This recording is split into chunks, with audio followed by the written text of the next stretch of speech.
ਧਿਆਵੂੰ, ਹਿਰਦੈ ਨਿਤ ਧਿਆਵੂੰ।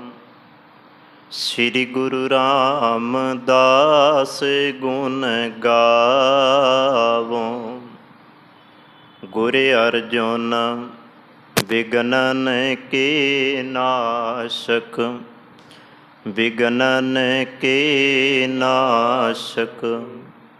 ਹਰਿ ਗੋਬਿੰਦ ਸ਼ੁਭ ਮਤ ਪ੍ਰਕਾਸ਼ਕ।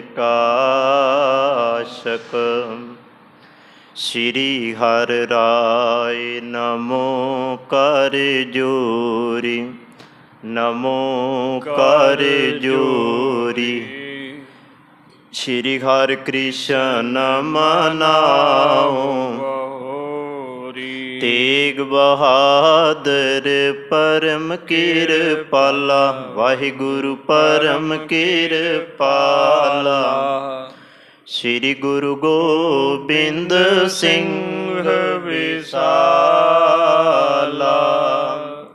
ਯਾ ਮੈਂ ਅੰਮ੍ਰਿਤ ਗਿਆਨ ਹੈ, ਮਾਣਕ ਭਗਤ ਬੈਰਾਗ। ਸ਼੍ਰੀ ਗੁਰੂ ਗ੍ਰੰਥ ਸਾਹਿਬ ਉਦਦ, ਬੰਦੋਂ ਕਰ ਅਨੁਰਾਗ। ਏਕ ਓੰਕਾਰਾ ਸਤਿਗੁਰੂ, ਤੇ ਪ੍ਰਸਾਦ ਸਚ ਹੋਏ। ਵਾਹਿਗੁਰੂ ਜੀ ਕੀ ਫਤਿਹ ਹੈ, ਬਿਘਨ ਬਿਨਾਸਨ ਸੋਏ। ਵਾਹਿਗੁਰੂ ਜੀ ਕੀ ਫਤਿਹ ਹੈ, ਬਿਘਨ ਬਿਨਾਸਨ ਸੋਏ। ਕਿਮ ਦਰਸ਼ਨ ਮੁਝ ਪ੍ਰਾਪਤ ਹੋਵੈ, ਇਹ ਕਿਮ ਪੂਰਨ ਹੋਵੈ ਆਸ। ਗਰੀਬ ਨਵਾਜ਼। ਵਾਲੀਏ ਕੁਲ ਆਲਮ, ਖੰਡਾਂ ਬ੍ਰਹਿਮੰਡਾਂ ਦੇ ਰਹਿਬਰ, ਲੋਕ ਪਰਲੋਕ ਦੇ ਰੱਖਿਅਕ ਸਤਿਗੁਰੂ ਜੀ, ਧੰਨ ਧੰਨ ਸ਼੍ਰੀ ਗੁਰੂ ਗ੍ਰੰਥ ਸਾਹਿਬ ਮਹਾਰਾਜ ਜੀ ਦੀ ਪਾਵਨ ਪਵਿੱਤਰ ਗੋਦ ਅੰਦਰ ਸੁਭਾਈਮਾਨ ਸਤਸੰਗੀ ਜਨੋ, ਵੱਡ ਭਾਗੇ ਖਾਮ ਸਤਿਗੁਰੂ ਜੀ ਦੀ ਗੋਦ ਵਿੱਚ ਬੈਠ ਕੇ ਸ਼ਰਧਾ ਪ੍ਰੇਮ ਭਾਵਨਾ ਦੇ ਨਾਲ ਰੱਬੀ ਬਾਣੀ ਦਾ ਕੀਰਤਨ ਆਪ ਜੀ ਨੇ ਸਰਵਣ ਕੀਤਾ। ਅੱਜ ਦਾ ਪਾਵਨ ਦਿਹਾੜਾ ਗੁਰ ਇਤਿਹਾਸ ਦੇ ਨਾਲ ਸੰਬੰਧਿਤ ਹੈ। ਮੀਰੀ ਪੀਰੀ ਦੇ ਮਾਲਕ ਸਤਿਗੁਰੂ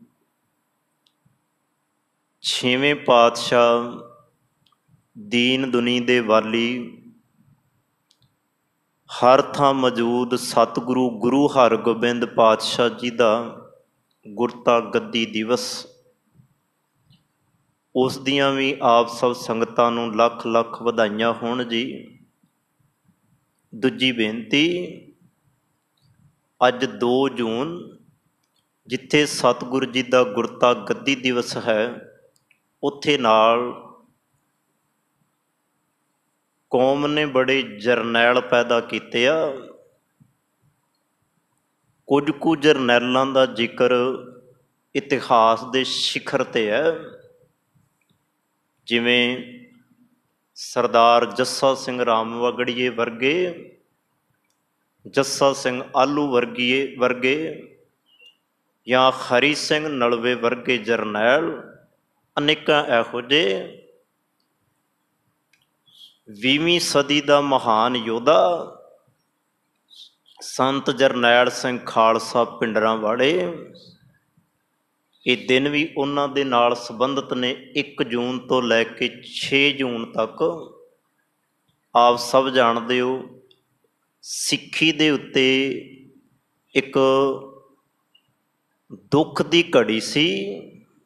ਤੇ ਇਸ 6 ਜੂਨ ਤੱਕ ਹਿੰਦ ਦੀ ਸਰਕਾਰ ਨੇ ਕਈ ਯੋਧੇ ਸਾਡੇ ਕੋਲੋਂ ਖੋਏ।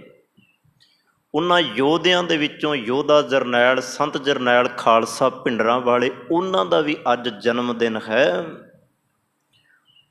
ਉਸ ਮਾਂ, ਉਸ ਪਿਤਾ ਤੇ ਆਪ ਸਭ ਸੰਗਤਾਂ ਨੂੰ ਉਸ ਯੋਧੇ ਦੇ ਜਨਮ ਦਿਨ ਦੀਆਂ ਵੀ ਲੱਖ ਲੱਖ ਵਧਾਈਆਂ ਹੋਣ ਜੀ।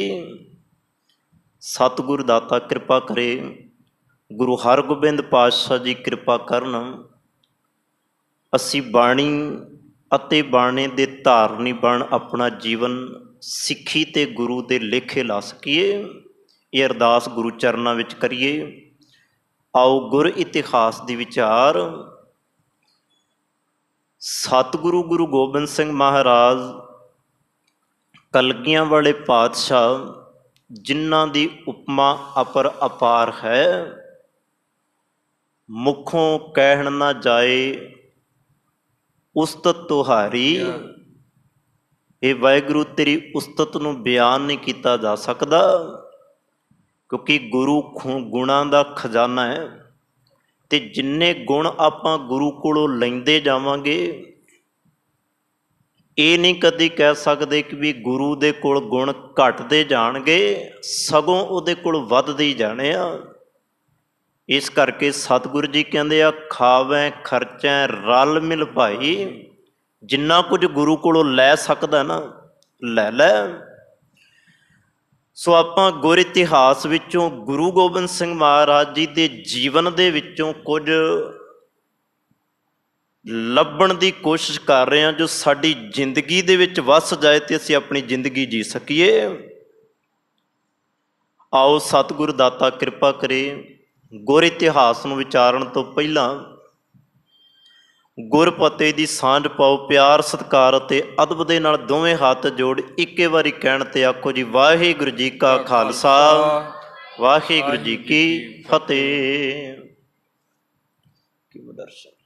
ਕਿਮ ਦਰਸ਼ਨ ਮੁਝ ਪ੍ਰਾਪਤ ਹੋਵੈ, ਇਹ ਕਿਮ ਪੂਰਨ ਹੋਵੈ ਆਸ। ਕੱਲ ਦੇ ਦੀਵਾਨ ਵਿੱਚ ਆਪ ਜੀ ਦੇ ਨਾਲ ਗੱਲ ਸਾਂਝੀ ਕੀਤੀ ਸੀ।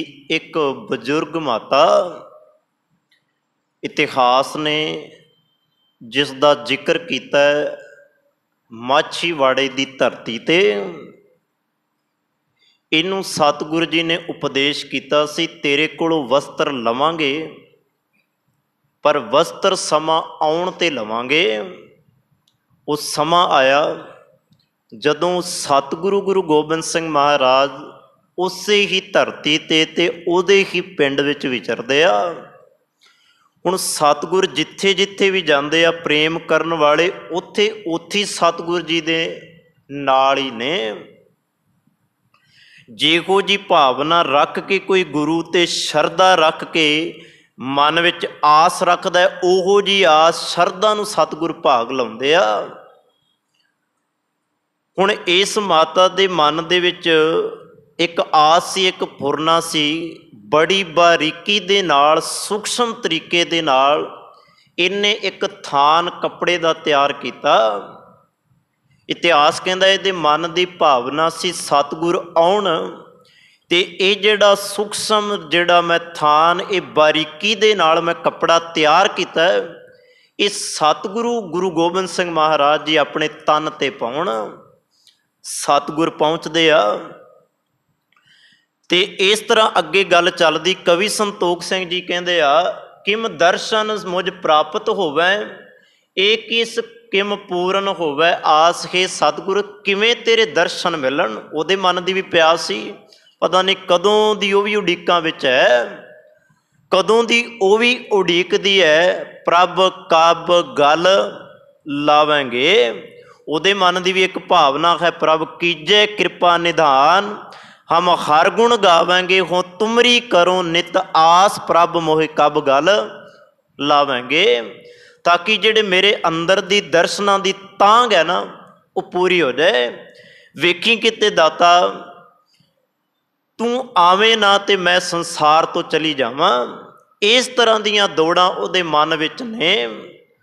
ਹੁਣ ਸਤਿਗੁਰੂ ਜੀ ਦੇ ਅੱਗੇ ਖਲੋ ਕੇ ਉਹਨੇ ਆਖਿਆ, ਮੈਨੂੰ ਤੁਹਾਡੇ ਦਰਸ਼ਨਾਂ ਦੀ ਆਸ ਸੀ ਜੀ। ਸੁਨ ਗੁਰ ਕਹਿਓ ਵਸਤਰ ਹਮ ਲੈ ਹੈ, जह तू वसै तिसी पुर आए।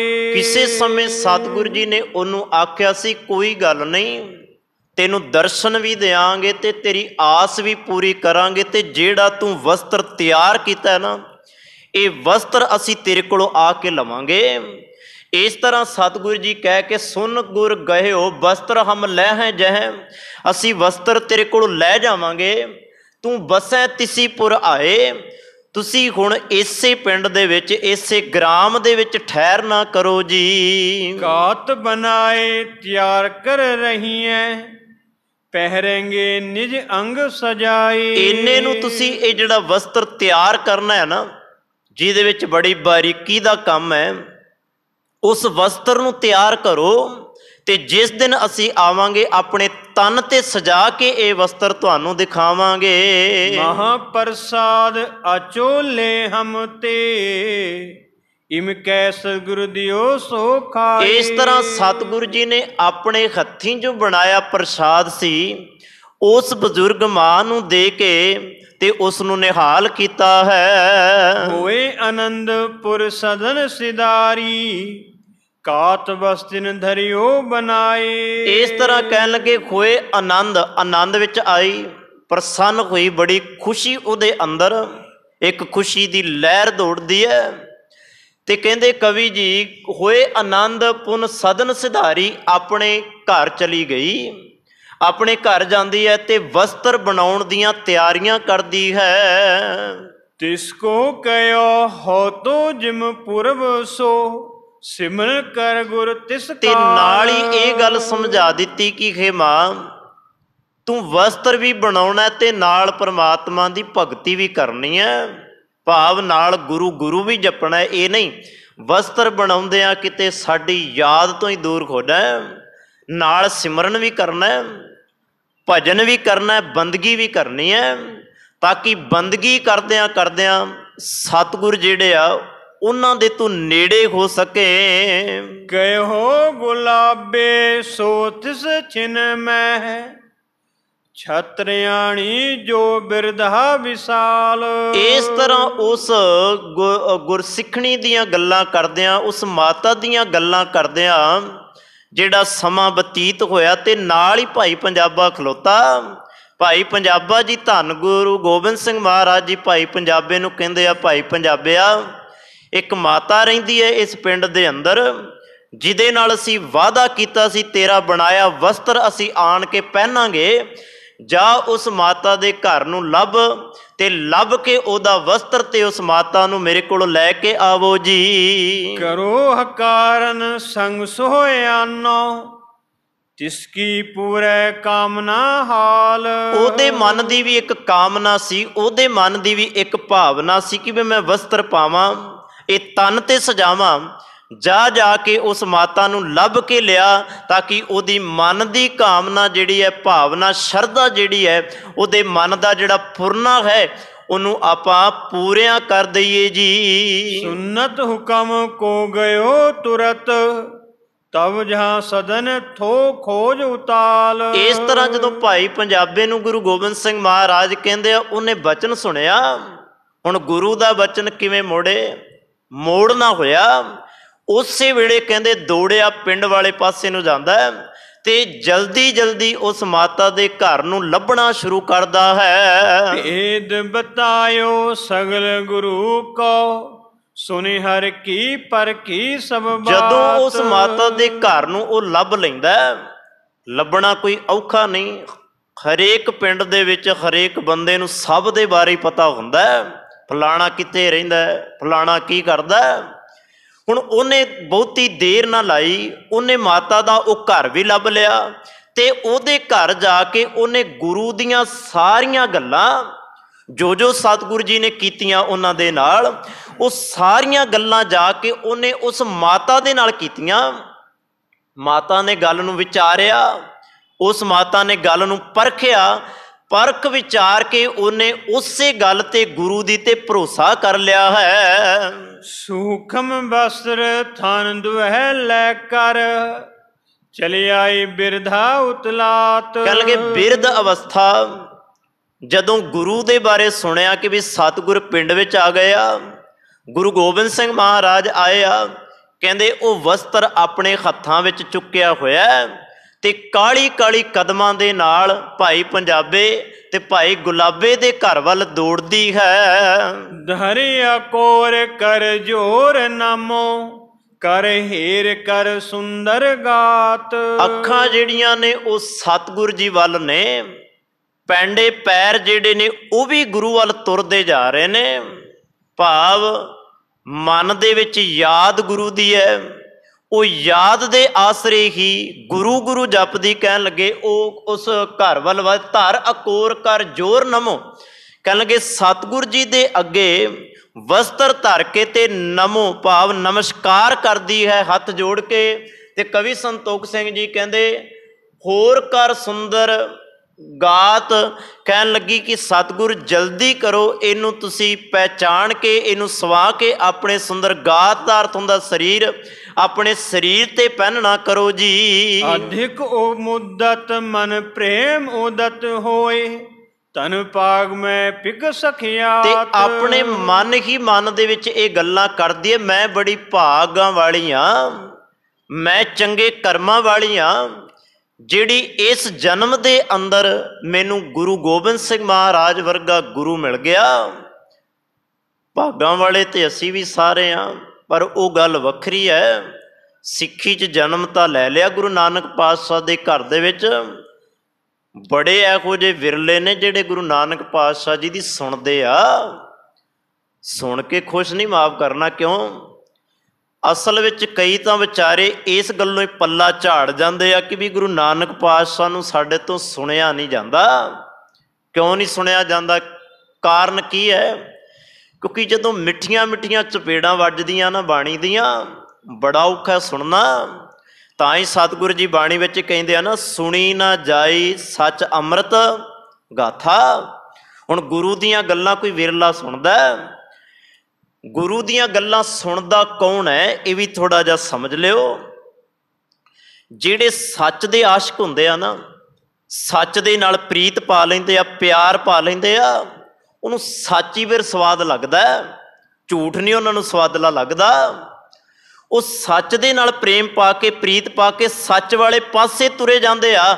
ਰਾਹਾਂ ਵਿੱਚ ਆਏ ਕੰਢੇ ਵੀ ਹੋਣ, ਜੋ ਮਰਜ਼ੀ ਹੋਵੇ, ਝੱਖੜ ਹੋਵੇ, ਮੀਂਹ ਹੋਵੇ, ਸਭ ਮੁਸੀਬਤਾਂ ਨਾਲ ਲੜਦੇ ਉਹ ਸੱਚ ਤੋਂ ਕਦੀ ਕਦਮ ਪੈਰ ਪਿੱਛੇ ਨਹੀਂ ਹਟਾਉਂਦੇ। ਕਿਉਂ? ਉਹਨਾਂ ਦਾ ਪਿਆਰ ਸੱਚ ਨਾਲ ਹੁੰਦਾ ਹੈ। ਸਤਿਗੁਰੂ ਜੀ ਕਹਿੰਦੇ ਆ ਇਹ ਤਾਂ ਕਸੌਟੀ ਹੋਈ ਸੱਚ ਦੀ ਹੈ। ਕਬੀਰ ਕਸੌਟੀ ਰਾਮ ਕੀ, ਝੂਠਾ ਟਿਕੈ ਨਾ ਕੋਏ। ਇੱਥੇ ਝੂਠਾ ਬੰਦਾ ਟਿਕ ਹੀ ਨਹੀਂ ਸਕਦਾ। ਜੇ ਟਿਕਣਾ ਵੀ ਚਾਹੇਗਾ, ਚੇਤੇ ਰੱਖਣਾ 2 ਘੜੀ ਤੋਂ ਵੱਧ 1 ਘੜੀ ਵੀ ਨਹੀਂ ਟਿਕ ਪਾਏਗਾ।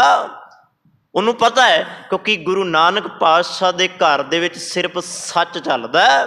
ਆਪਾਂ ਬਚਨ ਪੜ੍ਹਦੇ ਹਾਂ, ਨਾਨਕ ਹੈ ਘਰ ਕੇਵਲ ਨਾਮ, ਤੇ ਨਾਮ ਕੀ ਹੈ? ਸੱਚ, ਸਤਨਾਮ।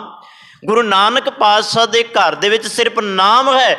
ਪਤਾ ਹੈ ਕਿ ਵੀ ਉੱਥੇ ਸੱਚੋ ਹੀ ਸੱਚ ਨਿਬੜੈ, ਚੁਣ ਵੱਖ ਕੱਢੇ ਜਜ ਮਾਲਿਆ, ਥਾਉ ਨਾ ਪਾਇਨ ਕੂੜਿਆਰ ਮੂੰਹ ਕਾਲੈ ਦੋਜਕ ਚਾਲਿਆ। ਆਸਾ ਕੀ ਵਾਰ ਆਪਾਂ ਰੋਜ਼ ਪੜ੍ਹਦੇ ਹਾਂ, ਰੋਜ਼ ਉਹਦੇ ਵਿੱਚ ਵਚਨ ਆਉਂਦਾ। ਹੁਣ ਸਤਿਗੁਰ ਜਦੋਂ ਗੱਲ ਕਰਦੇ ਆ, ਉੱਥੇ ਸੱਚੋ ਹੀ ਸੱਚ ਨਿਬੜੈ। ਜਦੋਂ ਗੱਲ ਸੱਚ ਦੀ ਆਉਂਦੀ ਹੈ, ਉਹਨਾਂ ਨੂੰ ਪਤਾ ਲੱਗਦਾ ਨਵੇੜਾ ਸੱਚ ਦਾ ਹੋਣਾ। ਮੇਰੇ ਵਰਗੇ ਦੋਜਕ ਦੀ ਅੱਗ ਵਿੱਚ ਸੜਨਗੇ। ਬੰਦਾ ਪੱਲਾ ਝਾੜ ਜਾਂਦਾ ਕਿ ਮੈਂ ਕਰਨਾ ਵੀ ਕੀ ਹੈ, ਮਾਫ ਕਰਨਾ। ਬੰਦਾ ਕਹਿੰਦਾ ਮੈਂ ਕਰਨਾ ਵੀ ਕੀ ਹੈ, ਜੇ ਸੜਨਾ ਹੀ ਹੈ ਸੜ ਤੇ ਮੈਂ ਬਾਹਰ ਵੀ ਰਿਹਾ। ਚੇਤੇ ਰੱਖਣਾ, ਸੱਚ ਨਾਲ ਨਹੀਂ ਜੁੜਨਾ, ਅੱਗ ਵਿੱਚ ਸੜਨ ਤੋਂ ਡਰ ਕੇ ਭੱਜ ਜਾਣਾ। ਸਤਿਗੁਰੂ ਜੀ ਕਹਿੰਦੇ ਆ, ਭਾਈ ਕਬੀਰ ਕਸੌਟੀ ਰਾਮ ਕੀ, ਇਹ ਰਾਮ ਦੀ ਕਸੌਟੀ ਹੈ। ਤੇ ਗੁਰੂ ਨਾਨਕ ਪਾਤਸ਼ਾਹ ਦੇ ਘਰ ਦੇ ਵਿੱਚ ਜਿਹੜਾ ਇੱਥੇ ਟਿਕ ਗਿਆ ਨਾ, ਉਹਨੂੰ ਫਿਰ ਬਾਹਰ ਜਾ ਕੇ ਭਟਕਣ ਦੀ ਲੋੜ ਨਹੀਂ ਪੈਂਦੀ। ਤੇ ਸਤਿਗੁਰੂ ਜੀ ਕਹਿੰਦੇ ਆ, ਬੜੇ ਵਿਰਲੇ ਆ ਜਿਹੜੇ ਇੱਥੇ ਟਿਕਦੇ ਆ। ਤੇ ਗੁਰੂ ਨਾਨਕ ਮਹਾਰਾਜ ਜੀ ਕਿਰਪਾ ਕਰਨ, ਗੁਰੂ ਗੋਬਿੰਦ ਸਿੰਘ ਮਹਾਰਾਜ ਕਿਰਪਾ ਕਰੇ। ਸਤਿਗੁਰੂ ਜੀ ਅਸੀਂ ਟਿਕ ਜਾਈਏ। ਆਪਾਂ ਤੇ ਰੋਜ਼ ਹੀ ਗੱਲ ਸੱਚ ਦੀ ਪੜ੍ਹਨ ਵਾਲੇ ਆ, ਆਪਾਂ ਤੇ ਰੋਜ਼ ਹੀ ਗੱਲ ਸੱਚ ਦੀ ਬਾਤ ਪਾਉਣ ਵਾਲੇ ਆ। ਬਾਤਾਂ ਆਪਾਂ ਰੋਜ਼ ਸੱਚ ਦੀਆਂ ਪਾਉਂਦੇ ਆ, ਕਦਮ ਸਾਡਾ ਤਾਂ ਵੀ ਨਹੀਂ ਸੱਚ ਵਾਲੇ ਪਾਸੇ ਨਿਕਲਦਾ। ਸੋ ਕੋਸ਼ਿਸ਼ ਕਰੀਏ ਆਪਾਂ सच वाले पासे आइए। आ झूठ समगरी पेख आ जिहड़ा आपां झूठ दा आ सारा कुछ फैला दिया मन के सच बैठे आ ना, इनू छड्डना पएगा। थोड़ा जिहा इहदे तो उत्ते उठना पएगा। जिवें बचन साझा कीता, झूठ समगरी पेख सच कर जाने आ। ये सच नहीं है जो आपां वेख रहे हैं। सच तो वह है जिथे गुरु नानक पातशाह सानू लिया के खड़ा करते आ। सच तो वह है जिथे लिया के भाई लालो जी वर्गियां नू खड़ा कर दिता। सच तो वह है ठगियां मारन वाले, लोकां दा खून पीण वाले मलक भागो वर्गे, भाई सज्जन वर्गे सच दे पांधी बन जाते आ। वो राह ते सानू आउणा पएगा। फिर आपां कह सकते हैं कि मैं सच सुनन दा आदी हो गया। सरह विचार हुण कहंदे उहदे अंदर सच गुरु दा भरिया होया सी। हर वेले सच्चे नू याद करना ते सच्चे विच ही समा जाना, इहो जी अवस्था उस बजुर्ग मां दी बनी हुई सी। कवि संतोख सिंह जी कहंदे आ, कवि संतोख सिंह जी कहंदे आ, वो जदों आई सतगुरु जी दे कोल, गुर प्रसन्न होए रहो ताहे को भेट अंत की खमनो लीन। कहन लगे सतगुरु जी ने इस तरह उनके कोलों भेटा लई है जी। गुर प्रसन्न होए गयो ताको भेट अंत की हमने लीन। इस तरह सतगुरु जी उहदे ते प्रसन्न हुंदे आ, सतगुरु जी उहदे तो खुश हुंदे आ ते खुश हो के ओदी दित्ती हुई भोटां नू प्रवान करदे आ। अंत समा पुण्यो अवतेरो तज तन उत्तम पद को दीन। ते सतगुरु जी कहन लगे हे मां समा अंत चलदा, वेखो बचपन होएगा, ये नहीं कह सकते कि बचपन ढलेगा नहीं। वैसे गुरु तेग बहादुर महाराज दा तार पिता जी ने 3 अवस्थावां दा जिक्र करदे ने सतगुरु जी, ते उन्हां 3 अवस्थावां दे विच्चों बंदे नूं, ਉਹ 3 पड़ावां दे विच्चों बंदे नूं निकलना पैंदा है। ऐसा कोई दुनिया ते है जिहड़ा आखे मैं सिर्फ बचपन विच ही रहना चाहुंदा, मेरे ते भर जवानी आवे ही ना। नहीं, जे बचपन आया है तो जवानी पैर विच भी जाना चाहेगा। जवान जिहड़ा हो गया वो कदी ये दावा करके नहीं कह सकता कि मैं जवानी विच रहना प्रवान करांगा, मैं बुढ़ेपे विच नहीं जावांगा। क्यों? क्योंकि ये 3 अवस्थावां ने। सतगुरु जी कहते हैं बाल जवानी अर बिरद फुन 3 अवस्था जान। ये 3 अवस्था नूं जान लै। हुण सतगुरु जी कहते जदों बिरद अवस्था आउंदी है ना, उदों बंदे नूं थोड़ा जिहा एक डर पैदा हो जाता है कि भी मैं मौत वाले पासे वध रहा। चलो मौत तो किसी उम्र विच भी आ सकती है। सतगुरु जी तो कहते काची पाकी बाढ़ पुराणी, किते कच्ची भी वड्डी जाती है, किते पक्की भी वड्डी जाती है। सतगुरु जी कहते मौत ने दस के थोड़ा आना कि मैं बचपन में कई तो सतगुरु जी तो इत्थों तक जिक्र करते आ। सतगुरु जी कहते बड़े बड़े हंकारिया नानक गर्भ गले, एहो जे ने जिन्हां ने धरती ते जन्म नहीं लिया कुख विच ही मर गया। इस तरह सतगुरु जी कहते मौत ने दस के नहीं आना। अगे के जिहड़ी बचन सतगुरु जी इत्थे माता नाल करदे आ, कहन लगे माता समा अंत वाले पासे जा रहा है। हो सकता है कि भी कल नूं आ जाए, परसों नूं आ जाए, वो समा ते आउणा ही आउणा है। ते कवि संतोख सिंह जी कहते अंत समा पुण्यो अब तेरो, हे मां तेरा अंत समा नेड़े आउंदा जांदा है, तज तन उत्तम पद को दीन। ते गुरु गोबिंद सिंह महाराज कहन लगे हे मां हुण समा भावें अंत वाले पासे आ गया, पर पदवी वो प्राप्त तू कर लई जिस पदवी ते जाके भगत कबीर जी ये कहंदे आ अब तो जाए चढ़े सिंघासन, मिले हैं सारंग पानी, राम कबीरा एक भय है कोई ना सकै पहचानी। भाव उत्तम पदवी जिन्हों आपां कहने आ, निरंकार तक पहुंचण वाली पदवी, उस पदवी नूं तुसीं जा रहे हो जी। कर दर्शन को गमनी सो पुन बाक गुलाबे सन कीन। उस मात ने गुरु धन गुरु गोबिंद सिंह महाराज जी दे दर्शन किते ते दर्शन करके बड़ी निहाल हो गई। उहदे अंदर दा भी फुरना होएगा, तन मन होए निहाल। जां गुर देखा सामने, जदों आपां गुरु नूं वेखदे आ ਮਨ ਆਨੰਦ ਵਿੱਚ ਆ ਜਾਂਦਾ ਹੈ। ਜਦੋਂ ਆਪਾਂ ਬਾਣੀ ਪੜ੍ਹਦੇ ਹਾਂ ਤੇ ਮਨ ਹੋਰ ਆਨੰਦ ਵਿੱਚ ਆ ਜਾਂਦਾ ਹੈ। ਇੱਕ ਦਿਨ ਮੈਂ ਇੱਥੇ ਉਦਾਹਰਣ ਦਿੱਤੀ ਸੀ, ਤੁਹਾਡੇ ਨਾਲ ਸਾਂਝੀ ਕੀਤੀ ਸੀ। ਸਮੁੰਦਰ ਦੇ ਕੰਢੇ ਇੱਕ ਬੰਦਾ ਬਾਹਰ ਖਲੋ ਕੇ ਸਮੁੰਦਰ ਦਾ ਆਨੰਦ ਲੈ ਰਿਹਾ। ਸਮੁੰਦਰ ਕਿੰਨਾ ਵੱਡਾ ਹੈ, ਇਹਦੀਆਂ ਲਹਿਰਾਂ ਕਿੰਨੀਆਂ ਨੇ। ਇੱਕ ਥੋੜਾ ਜਿਹਾ ਅੰਦਰ ਚਲਾ ਜਾਂਦਾ ਹੈ, ਉਹ ਪਾਣੀ ਵਿੱਚ ਪੈਰ ਰੱਖਦਾ ਹੈ, ਕਹਿੰਦਾ ਸਮੁੰਦਰ ਤਾਂ ਇਸ ਤੋਂ ਵੀ ਵੱਧ ਸੋਹਣਾ ਹੈ। ਇੱਕ ਉਹ ਹੈ ਜਿਹੜਾ ਗਹਿਰਾਈਆਂ ਵਿੱਚ ਚਲਾ ਜਾਂਦਾ ਹੈ। ਪਰ ਚੇਤੇ ਰੱਖਣਾ, ਜਿਹੜੇ ਬਾਹਰੋਂ ਆਨੰਦ ਲੈਂਦੇ ਆ, ਹੋ ਸਕਦਾ ਸਿਰਫ ਗੱਲਾਂ ਦੇ ਨਾਲ ਆਨੰਦ ਲੈਂਦੇ ਹੋਣ। ਇੱਕ ਥੋੜਾ ਜਿਹਾ ਪਾਣੀ ਦੇ ਵਿੱਚ ਚਲਾ ਗਿਆ, ਉਹਦੇ ਪੈਰ ਗਿੱਲੇ ਹੋਏ, ਉਹਨੇ ਆਖਿਆ ਮੈਨੂੰ ਇੱਕ ਆਨੰਦ ਆ ਗਿਆ। ਉਹ ਥੋੜਾ ਚਿਰ ਹੀ ਆਨੰਦ ਹੋਵੇਗਾ। ਪਰ ਜਿਹੜੇ ਗਹਿਰਾ ਉਤਰ ਗਏ, ਚੇਤੇ ਰੱਖਣਾ, ਉਹਨਾਂ ਦੇ ਅੰਦਰੋਂ ਫਿਰ ਕਦੀ ਆਨੰਦ ਨਹੀਂ ਜਾ ਸਕੇਗਾ। ਉਸੇ ਨੂੰ ਗੁਰੂ ਅਮਰਦਾਸ ਮਹਾਰਾਜ ਕਹਿੰਦੇ ਆ, ਹੇ ਮਾਂ, ਅੱਜ ਮੈਂ ਗੁਰੂ ਵਿੱਚ ਗਹਿਰਾ ਉਤਰ ਗਿਆ। ਕਿਵੇਂ? ਕਹਿਣ ਲੱਗੇ, ਇੰਨਾ ਕੁ ਗਹਿਰਾ ਉਤਰ ਗਿਆ, ਗਹਿਰੇ ਉਤਰੇ ਹੋਏ ਅੰਦਰ ਦੇ ਅੰਦਰ ਨੇ ਇੱਕ ਆਵਾਜ਼ ਮਾਰ ਕੇ ਆਖੀ, ਆਨੰਦ ਭਇਆ ਮੇਰੀ ਮਾਏ, ਸਤਿਗੁਰੂ ਮੈਂ ਪਾਇਆ। ਗਹਿਰਾ ਉਤਰ ਗਏ ਨਾ। ਗਹਿਰਾ ਹੋਰ ਉਤਰੇ ਤੇ ਅੱਗੇ ਜਾ ਕੇ ਆਖਿਆ, ਆਨੰਦ ਆਨੰਦ ਸਭ ਕੋ ਕਹੈ, ਆਨੰਦ ਗੁਰੂ ਤੇ ਜਾਣਿਆ। ਗਹਿਰਾ ਉਤਰੇ। ਮੈਂ ਬੇਨਤੀ ਕਰਾਂ, ਕੋਈ ਜਿੰਨਾ ਗਹਿਰਾ ਗੁਰੂ ਵਿੱਚ ਉਤਰਦਾ ਜਾਏਗਾ, ਓਨਾ ਹੀ ਆਨੰਦ ਰਸ ਦੇ ਵਿੱਚ ਉਹ ਭਿੱਜਦਾ ਜਾਏਗਾ। ਜਿੰਨਾ ਤੁਸੀਂ ਬਾਹਰੋਂ ਗੁਰੂ ਨੂੰ ਵੇਖੀ ਜਾਓਗੇ, ਥੋੜ ਚਿਰੀ ਆਨੰਦ ਤੇ ਹੋਏਗਾ, ਪਰ ਚੇਤੇ ਰੱਖਣਾ, ਉਹ ਸਦੀਵੀ ਨਹੀਂ ਹੋਏਗਾ। ਤੁਸੀਂ ਬਾਣੀ ਨੂੰ ਪੜ੍ਹੋਗੇ, ਬੜੋ ਬਾਣੀ ਵਿੱਚ ਗਹਿਰਾ ਉਤਰੋਗੇ, ਚੇਤੇ ਰੱਖਣਾ, ਰਸ ਤੇ ਤੁਹਾਡੇ ਅੰਦਰ ਉਦੋਂ ਹੀ ਆਉਣਾ। ਵੇਖੋ, ਕਿਸੇ ਨੇ ਆਖਿਆ ਮੈਂ ਜਪਜੀ ਸਾਹਿਬ ਨੂੰ ਸਿਰਫ ਵੇਖਿਆ, ਇੱਕ ਕਹਿੰਦਾ ਨਹੀਂ ਮੈਂ ਦਰਸ਼ਨ ਕੀਤੇ ਆ, ਇੱਕ ਕਹਿੰਦਾ ਨਹੀਂ ਤੂੰ ਦਰਸ਼ਨ ਕੀਤੇ ਆ, ਮੈਂ ਤੇ ਅੰਦਰ ਜਾ ਕੇ ਪ੍ਰਤੱਖ ਦਰਸ਼ਨ ਕੀਤੇ ਆ, ਮੈਂ ਪੜ੍ਹਿਆ ਉਹਦੇ ਵਿੱਚ, ਨਾਨਕ ਭਗਤਾਂ ਸਦਾ ਵਿਗਾਸ, ਸੁਣਿਆ ਦੁੱਖ ਪਾਪ ਕਾ ਨਾਸ਼।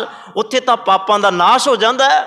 ਜਿੰਨਾ ਕੋਈ ਗਹਿਰਾ ਉਤਰਦਾ ਜਾਏਗਾ, ਆਪਣੇ ਪਾਪਾਂ ਦਾ ਨਾਸ਼ ਕਰਦਾ ਜਾਏਗਾ। ਜਿੰਨਾ ਕੋਈ ਅੰਦਰ ਜਾਂਦਾ ਜਾਏਗਾ ਬਾਣੀ ਦੇ, ਚੇਤੇ ਰੱਖਣਾ, ਆਪਣੇ ਕੀਤੇ ਹੋਏ ਕਿਲਵੇਖ, ਆਪਣੇ ਕੀਤੇ ਹੋਏ ਪਾਪ ਉਹ ਮਿਟਾਉਂਦਾ ਜਾਏਗਾ, ਕਿਉਂਕਿ ਗੁਰੂ ਸਮਰੱਥ ਹੈ ਨਾ। ਇਸੇ ਤਰ੍ਹਾਂ ਗੱਲ ਆ ਸਿਰਫ ਗੁਰੂ ਦੇ ਉੱਤੇ ਭਰੋਸੇ ਦੀ, ਭਾਵ ਗੁਰੂ ਦੇ ਨਾਲ ਪ੍ਰੇਮ ਦੀ। ਤੇ ਕਵੀ ਸੰਤੋਖ ਸਿੰਘ ਜੀ ਕਹਿੰਦੇ ਆ, ਕਰ ਦਰਸ਼ਨ ਕੋ ਗਮਨੀ, ਕਹਿਣ ਲੱਗੇ ਗੁਰੂ ਦੇ ਦਰਸ਼ਨ ਕਰਕੇ ਇੰਨਾ ਅੰਦਰ ਆਨੰਦ ਵਿੱਚ ਆ ਗਿਆ। ਤੇ ਭਾਈ ਗੁਲਾਬੇ ਨੂੰ ਕਹਿਣ ਲੱਗੀ, ਗੁਲਾਬਿਆ ਜਲਦੀ ਕਰ, ਕੋਈ ਲੱਭ ਇਹੋ ਜਿਹਾ ਦਰਜੀ ਜਿਹੜਾ ਇਹ ਥਾਨ ਨੂੰ ਸੀ ਦਵੇ ਤੇ ਸੀ ਕੇ ਇਹਦਾ ਚੋਲਾ ਬਣਾ ਕੇ ਮੇਰੇ ਸਤਿਗੁਰੂ ਜੀ ਪਾ ਲੈਣ। ਸੀਨ ਹਾਰ ਤੇ ਤੁਰਤ ਸਿਵਹਾਵੋ, ਘਰ ਪੈਰਨ ਹਰ ਬਨੈ ਨਵੀਨ। ਕਹਿਣ ਲੱਗੇ ਸਲਾਵਣ ਹਾਰ ਜਿਹੜਾ ਇਸ ਚੋਲੇ ਨੂੰ ਸੀਂਦਾ ਹੈ, ਭਾਵ ਕੱਪੜਾ ਹੈ, ਕੱਪੜੇ ਨੂੰ ਸੀਣ ਦੇ ਲਈ ਕੋਈ ਟੇਲਰ ਚਾਹੀਦਾ, ਦਰਜੀ ਚਾਹੀਦਾ। ਕਹਿਣ ਲੱਗੇ ਜਲਦੀ ਕਰ ਗੁਲਾਬਿਆ, ਵੇਖੀ ਕਿਤੇ ਅੱਖਾਂ ਮਿੱਟੀਆਂ ਨਾ ਜਾਣ, ਕਿਤੇ ਮੈਂ ਇਹਨਾਂ ਅੱਖਾਂ ਦੇ ਨਾਲ ਇਹ ਬਣਾਇਆ ਕੱਪੜਾ ਗੁਰੂ ਦੇ ਤਨ ਤੇ ਪਾਇਆ ਨਾ ਵੇਖ ਸਕਾਂ। ਛੇਤੀ ਕਰ, ਜਲਦੀ ਕਰ, ਕੋਈ ਦਰਜੀ ਲੱਭ, ਤਾਂ ਕਿ ਉਹ ਦਰਜੀ ਜਲਦੀ ਨਾਲ ਇਹ ਚੋਲਾ ਸੀ ਦਵੇ ਤੇ ਇਹ ਨਵਾਂ ਚੋਲਾ ਮੇਰੇ ਗੁਰੂ ਗੋਬਿੰਦ ਸਿੰਘ ਪਾਤਸ਼ਾਹ ਆਪਣੇ ਤਨ ਤੇ ਪਾਉਣ ਤੇ ਮੈਂ ਆਪਣੇ ਸਤਿਗੁਰੂ ਜੀ ਨੂੰ ਵੇਖਣਾ ਕਰਾਂ ਜੀ। ਸੁਣ ਕਰ ਜਾਏ ਤਿਆਰ ਕਰਵਾਵੋ, ਏਕ ਚਾਦਰਾ ਅਰ ਗਰ ਚੀਰ। ਇਸ ਤਰ੍ਹਾਂ ਕਵੀ ਜੀ ਕਹਿਣ ਲੱਗੇ, ਭਾਈ ਗੁਲਾਬੇ ਨੇ ਜਲਦੀ ਹੀ ਪਿੰਡ ਦੇ ਵਿੱਚੋਂ ਉਹ ਦਰਜੀ ਲੱਭਿਆ, ਜਿਹਨੇ ਜਲਦੀ ਦੇ ਨਾਲ ਹੀ ਜੋ ਬਣਾਉਣ ਦੇ ਲਈ ਕਿਹਾ। ਕਹਿਣ ਲੱਗੇ ਇੱਕ ਚਾਦਰਾ ਤੇ ਇੱਕ ਝੋਲਾ। ਇਸ ਤਰ੍ਹਾਂ ਕੁਝ ਕਵੀ ਸੰਤੋਖ ਸਿੰਘ ਜੀ ਜ਼ਿਕਰ ਕਰਦੇ ਆ, ਉਹ ਬਣਵਾਉਣ ਦੇ ਲਈ ਤੁਰ ਪਿਆ ਹੈ ਜੀ। ਬਹੁਰ ਕਹਿਓ ਕਰ ਸਿਆਮ ਬਾਰਨ, ਪਟਲੇ ਕਰ ਆਵੋ ਹਮਰੇ ਤੀਰ। ਕਹਿਣ ਲੱਗੇ ਜਿੰਨੀ ਜਲਦੀ ਬਣਾ ਕੇ ਲਿਆਵੋਗੇ ਤੇ ਉਨੀ ਜਲਦੀ ਹੀ ਤੁਸੀਂ ਮੇਰੇ ਕੋਲ ਇਹ ਚੋਲਾ ਲੈ ਕੇ ਆਉਣਾ ਹੈ ਜੀ। ਨਵੀ ਗਨੀ ਖਾ ਤਬ ਚਲੇ ਆਏ, ਨਿਕਸਨ ਭੇਵ ਕਹਿਓ ਗੁਰਧੀਰ। ਤੇ ਉਸੇ ਹੀ ਵੇਲੇ ਧੰਨ ਗੁਰੂ ਗੋਬਿੰਦ ਸਿੰਘ ਮਹਾਰਾਜ ਜੀ ਨੇ ਭਾਈ ਗਨੀ ਖਾਂ ਤੇ ਭਾਈ ਨਵੀ ਖਾਂ ਨੂੰ ਵੀ ਆਪਣੇ ਕੋਲ ਬੁਲਾਇਆ ਹੈ। ਲਹੋ ਪ੍ਰਿਅੰਕ ਉਠਾਏ ਸੀਸ ਪਰ, ਉਲਗ ਹੈ ਤੁਰਕਨ ਭੀਰ ਬਹੀਰ। ਕਹਿਣ ਲੱਗੇ ਚੋਲਾ ਵੀ ਬਣ ਕੇ ਆ ਗਿਆ, ਵਸਤਰ ਬਣ ਕੇ ਆ ਗਏ, ਤੇ ਭਾਈ ਗਨੀ ਖਾਂ ਤੇ ਭਾਈ ਨਵੀ ਖਾਂ ਵੀ ਆ ਗਏ। ਤੇ ਭਾਈ ਗਨੀ ਖਾਂ ਤੇ ਭਾਈ ਨਵੀ ਖਾਂ ਨੂੰ ਸਤਿਗੁਰੂ ਜੀ ਭਾਈ ਪੰਜਾਬੇ ਦੇ ਘਰ ਵਿੱਚੋਂ ਨਿਕਲਣ ਦੀਆਂ ਵਿਧੀਆਂ ਦੱਸਦੇ ਨੇ। ਕਹਿਣ ਲੱਗੇ ਇੱਕ ਪਲੰਗ ਤਿਆਰ ਕਰਾਵੋ, ਉਹਨੂੰ ਸਜਾਵੋ, ਇਸ ਢੰਗ ਦੇ ਨਾਲ ਸਜਾਵੋ ਕਿ ਪਤਾ ਲੱਗੇ ਕਿ ਵੀ ਕੋਈ ਤੁਰਿਆ ਆ ਰਿਹਾ ਹੈ। ਸੁੰਦਰ ਲੀਨ ਪ੍ਰਿਯੰਕ ਏਕ ਤਵ ਸੂਕਮ ਆਸਤਰਨ ਤੇ ਛਾਏ। ਇੱਕ ਕਹਿਣ ਲੱਗੇ ਬੜਾ ਸੋਹਣਾ ਪਲੰਗ ਲਿਆ ਤੇ ਪਲੰਗ ਦੇ ਉੱਤੇ ਬਾਰੀਕੀ ਦੇ ਨਾਲ ਕੱਢੀਆਂ ਹੋਈਆਂ ਚਾਦਰਾਂ ਬੜੀਆਂ ਚੰਗੀਆਂ ਉਹਦੇ ਨਾਲ ਉਹਨੂੰ ਸ਼ਿੰਗਾਰਿਆ ਗਿਆ। ਸ਼ਿੰਗਾਰ ਕੇ ਉਹਨੂੰ ਸਤਿਗੁਰੂ ਜੀ ਕੋਲ ਲਿਆਂਦਾ ਜਾਂਦਾ ਹੈ। ਚਹੂ ਪਾਵਨ ਸਨ ਪੰਖ ਮੋਰ ਕੇ ਬਾਂਧੇ ਆਚੀ ਰੀਤ ਬਣਾਏ। ਹੋਰ ਉਸ ਪਲੰਗ ਦੀ ਸਜਾਵਟ ਕੀਤੀ। ਕਹਿਣ ਲੱਗੇ ਮੋਰ ਦੇ ਪੰਖ ਆਮ ਪਿੰਡਾਂ ਦੇ ਵਿੱਚ ਘਰਾਂ ਦੇ ਵਿੱਚ ਬੜੇ ਮਿਲਦੇ ਹੁੰਦੇ ਸਨ। ਇੱਥੋਂ ਤੱਕ ਵੀ ਮੈਂ ਬੇਨਤੀ ਕਰਾਂ, ਇਹਨੂੰ ਭਰਮ ਵਾਲੇ ਪਾਸੇ ਨਹੀਂ ਮੈਂ ਆਪ ਜੀ ਨੂੰ ਪਾ ਰਿਹਾ। ਸਕੂਲਾਂ ਵਿੱਚ ਜਿਹੜੇ ਬਾਲ ਪੜ੍ਹਦੇ ਹੁੰਦੇ ਸਨ ਉਹ ਪਤਾ ਕੀ ਕਰਦੇ ਸਨ, ਮੋਰ ਦੇ ਖੰਭਾਂ ਨੂੰ ਆਪਣੀਆਂ ਕਿਤਾਬਾਂ ਵਿੱਚ ਰੱਖ ਲਿਆ ਕਰਦੇ ਸਨ। ਆਮ ਘਰਾਂ ਵਿੱਚ ਪਿੰਡਾਂ ਵਿੱਚ ਮਿਲਦੇ ਸਨ। ਕਿਉਂ ਪੁੱਛਣਾ, ਕਿਉਂ ਰੱਖਦੇ ਹੋ? ਕਹਿਣ ਲੱਗੇ ਜੀ ਵਿਦਿਆ ਵੱਧਦੀ ਹੈ, ਵਿਦਿਆ ਬੜੀ ਆਉਂਦੀ ਹੈ। ਸੋਰੋ ਵਿਚਾਰ ਉਹ ਆਪਣਾ ਉਹਨਾਂ ਦਾ। ਕਹਿਣ ਲੱਗੇ ਧੰਨ ਗੁਰੂ ਗੋਬਿੰਦ ਸਿੰਘ ਮਹਾਰਾਜ ਜੀ ਕਹਿੰਦੇ ਆ ਇਹਦੇ ਚਾਰੇ ਪਾਸੇ ਮੋਰਾਂ ਦੇ ਖੰਭ ਲਾਏ ਜਾਣ। ਹੁਣ ਉਸ ਪਲੰਗ ਦੇ ਚਾਰੇ ਪਾਸੇ ਮੋਰਾਂ ਦੇ ਖੰਭ ਲਾਏ ਗਏ ਹਨ। ਮੁੱਠਾ ਏਕ ਮੋਰ ਪਰ ਕੇਰਾ ਇਤਿਆਦਿਕ ਤਿਆਰੀ ਕਰਵਾਏ। ਇੱਕ ਮੁੱਠਾ ਭਾਵ ਇੱਕ ਚੋਰ ਸਾਹਿਬ ਬਣਵਾ ਲਿਆ।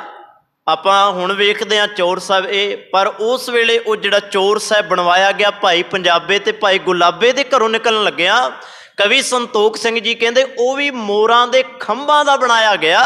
ਭਾਵ ਇੱਕ ਮੁੱਠਾ ਬਣਾ ਲਿਆ, ਉਹਦੇ ਵਿੱਚ ਮੋਰਾਂ ਦੇ ਖੰਭ ਜੜ ਦਿੱਤੇ ਤੇ ਬੜਾ ਵੱਡਾ ਉਹ ਚੋਰ ਸਾਹਿਬ ਬਣ ਗਿਆ ਹੈ ਜੀ। ਇਸ ਤਰ੍ਹਾਂ ਉਹਨਾਂ ਨੇ ਇਤਿਆਦਿਕ ਸਾਰੀਆਂ ਤਿਆਰੀਆਂ ਕਰਵਾਈਆਂ ਹਨ। ਬਸ ਤਿਆਰ ਕਰ ਲਿਆ ਹੈ ਗੁਲਾਬਾ ਗਰੇ ਪ੍ਰਾਹਨ ਸਤਿਗੁਰ ਪਾਏ। ਇੱਥੇ ਮੈਂ ਆਪ ਜੀ ਦੇ ਚਰਨਾਂ 'ਚ ਬੇਨਤੀ ਕਰਦਿਆਂ, ਕਈ ਵਿਦਵਾਨਾਂ ਨੇ ਸਤਿਗੁਰੂ ਜੀ ਦੇ ਵਸਤਰਾਂ ਦੇ ਕਈ ਰੰਗਾਂ ਦਾ ਜ਼ਿਕਰ ਕੀਤਾ, ਪਰ ਇੱਥੇ ਕਵੀ ਸੰਤੋਖ ਸਿੰਘ ਜੀ ਨੇ ਕਾਲੇ ਵਸਤਰਾਂ ਦਾ ਜ਼ਿਕਰ ਕੀਤਾ। ਹੁਣ ਕਵੀ ਜੀ ਕਹਿੰਦੇ ਆ ਗੁਲਾਬਾ ਵਸਤਰ ਤਿਆਰ ਕਰਕੇ ਲੈ ਆਇਆ। ਉਹ ਵਸਤਰ ਕਿਹੋ ਜਿਹੇ ਸਨ? ਕਹਿਣ ਲੱਗੇ ਸਤਿਗੁਰੂ ਜੀ ਕੋਲ ਜਦੋਂ ਵਸਤਰ ਲੈ ਕੇ ਆਇਆ ਤੇ ਉਹ ਕਾਲੇ ਰੰਗ ਦੇ ਨਵੇਂ ਵਸਤਰ ਹਨ ਜੀ। ਦੀਰਘ ਲਿਏ ਚਾਦਰਾ ਊਪਰ ਹਾਜੀ ਆਪਣੋ ਰੂਪ ਬਣਾਏ। ਇਸ ਤਰ੍ਹਾਂ ਸਤਿਗੁਰੂ ਜੀ ਨੇ ਉਹ ਚਾਦਰਾ ਆਪਣੇ ਉੱਪਰ ਲਿਆ ਤੇ ਉਹਨਾਂ ਵਸਤਰਾਂ ਨੂੰ ਆਪਣੇ ਤਨ ਤੇ ਪਹਿਨਿਆ ਤੇ ਸਤਿਗੁਰੂ ਜੀ ਨੇ ਇੱਕ ਹਾਜੀਆਂ ਵਾਲਾ ਰੂਪ, ਜਿਹਨੂੰ ਆਪਾਂ ਕਹਿੰਦੇ ਆ ਉੱਚ ਦੇ ਪੀਰ, ਉੱਚ ਦੇ ਪੀਰਾਂ ਵਾਲਾ ਆਪਣਾ ਰੂਪ ਧਾਰਨ ਕਰ ਲਿਆ ਹੈ। ਨਹਿ ਦਸਤਾਰ ਸੀਸ ਪਰ ਰਾਖੀ ਪੀਛੇ ਕੇਸ ਦੀਏ ਲਗ ਰਕਾਏ। ਹੁਣ ਸਤਿਗੁਰੂ ਜੀ ਨੇ ਆਪਣੇ ਸਿਰ ਤੇ ਦਸਤਾਰ ਨਹੀਂ ਸਜਾਈ ਜਿਵੇਂ ਆਪਾਂ ਦਸਤਾਰਾਂ ਸਜਾਨੇ, ਇਸ ਤਰ੍ਹਾਂ ਨਹੀਂ। ਸਤਿਗੁਰੂ ਜੀ ਨੇ ਆਪਣੇ ਕੇਸਾਂ ਨੂੰ ਪਿੱਛੇ ਰੱਖਿਆ ਤੇ ਇਸ ਤਰ੍ਹਾਂ ਸਤਿਗੁਰੂ ਜੀ ਨੇ ਆਪਣਾ ਵੇਸ ਬਣਾ ਲਿਆ ਹੈ ਜੀ। ਛਾਦ ਚਾਦਰੇ ਸੋ ਦੁੱਤ ਪਾਵਤ ਤਮ ਪਟ ਮੈਂ ਮੁਖ ਚੰਦ ਸੁਆਹੇ। ਇਸ ਤਰ੍ਹਾਂ ਕਹਿਣ ਲੱਗੇ ਚਾਦਰੇ ਵਿੱਚ ਢਗੇ ਹੋਏ ਬੜੀ ਸੋਭਾ ਪਾ ਰਹੇ ਹਨ ਮੇਰੇ ਦੀਨ ਦਿਆਲ ਸਤਿਗੁਰੂ ਗੁਰੂ ਗੋਬਿੰਦ ਸਿੰਘ ਮਹਾਰਾਜ ਜੀ। ਚੜ ਬੈਠੇ ਗੁਰ ਤਿਸ ਪ੍ਰਿਯੰਗ ਪਰ ਸਿਰ ਪਰ ਚਾਰੋ ਲੀਨ ਉਠਾਏ। ਇਸ ਤਰ੍ਹਾਂ ਧੰਨ ਗੁਰੂ ਗੋਬਿੰਦ ਸਿੰਘ ਮਹਾਰਾਜ ਜੀ ਪਲੰਗ ਤੇ ਬਿਰਾਜਮਾਨ ਹੋ ਗਏ ਨੇ। ਜਦੋਂ ਪਲੰਗ ਤੇ ਬਿਰਾਜਮਾਨ ਹੋਏ ਤੇ ਭਾਈ ਗਨੀ ਖਾਂ, ਭਾਈ ਨਵੀ ਖਾਂ, ਭਾਈ ਦਇਆ ਸਿੰਘ ਤੇ ਭਾਈ ਧਰਮ ਸਿੰਘ, ਇਹਨਾਂ ਚਾਰਾਂ ਨੇ ਆਪਣੇ ਮੋਢਿਆਂ ਤੇ ਉਸ ਪਲੰਗ ਨੂੰ ਚੁੱਕ ਲਿਆ ਹੈ ਜੀ। ਨਬੀ ਗਨੀ ਖਾਂ ਆਗਲ ਪਾਵੇ ਦੋਨੋਂ ਸਿਰ ਧਰ ਚਲ ਅਗਵਾਏ। ਇਸ ਤਰ੍ਹਾਂ ਕਹਿੰਦੇ ਅਗਲੇ ਪਾਸੇ ਭਾਈ ਗਨੀ ਖਾਂ ਤੇ ਭਾਈ ਨਵੀ ਖਾਂ, ਉਹਨਾਂ ਦੋਵਾਂ ਨੇ ਪਲੰਗ ਚੁੱਕਿਆ ਹੈ ਜੀ। ਧਰਮ ਸਿੰਘ ਅਰੇ ਮਾਨ ਸਿੰਘ ਜੁਗ ਪਾਛਲ ਪਾਵੇ ਸੀਸ ਧਰਾਏ। ਭਾਈ ਧਰਮ ਸਿੰਘ ਤੇ ਭਾਈ ਮਾਨ ਸਿੰਘ ਨੇ ਉਸ ਪਲੰਗ ਨੂੰ ਪਿੱਛੋਂ ਮੋਢਾ ਦੇ ਕੇ ਚੁੱਕ ਲਿਆ ਹੈ। ਦਇਆ ਸਿੰਘ ਮੁੱਠਾ ਕਰ ਧਾਰਿਓ ਗਨਮੋਰਨ ਪ੍ਰਬੰਧ ਬਣਾਏ। ਤੇ ਭਾਈ ਦਇਆ ਸਿੰਘ ਜਿਹੜੇ ਗੁਰੂ ਗੋਬਿੰਦ ਸਿੰਘ ਮਹਾਰਾਜ ਜੀ ਦੇ ਨਿਕਟੀ ਸਿੱਖ ਨੇ, ਪਿਆਰ ਕਰਨ ਵਾਲੇ ਨੇ, ਜਿਹੜਾ ਮੁੱਠਾ ਮੋਰਾਂ ਦੇ ਖੰਭਾਂ ਦਾ ਤਿਆਰ ਕੀਤਾ ਸੀ ਚੌਰ ਸਾਹਿਬ ਦੇ ਲਈ, ਉਹ ਸਤਿਗੁਰੂ ਜੀ ਦੇ ਸਿਰ ਦੇ ਉੱਤੇ ਚੌਰ ਸਾਹਿਬ ਕਰਦਾ ਹੈ ਜੀ। ਇਸ ਤਰ੍ਹਾਂ ਧੰਨ ਗੁਰੂ ਗੋਬਿੰਦ ਸਿੰਘ ਮਹਾਰਾਜ ਜੀ ਦੀ ਸਾਰੀ ਤਿਆਰੀ ਹੁੰਦੀ ਹੈ ਤੇ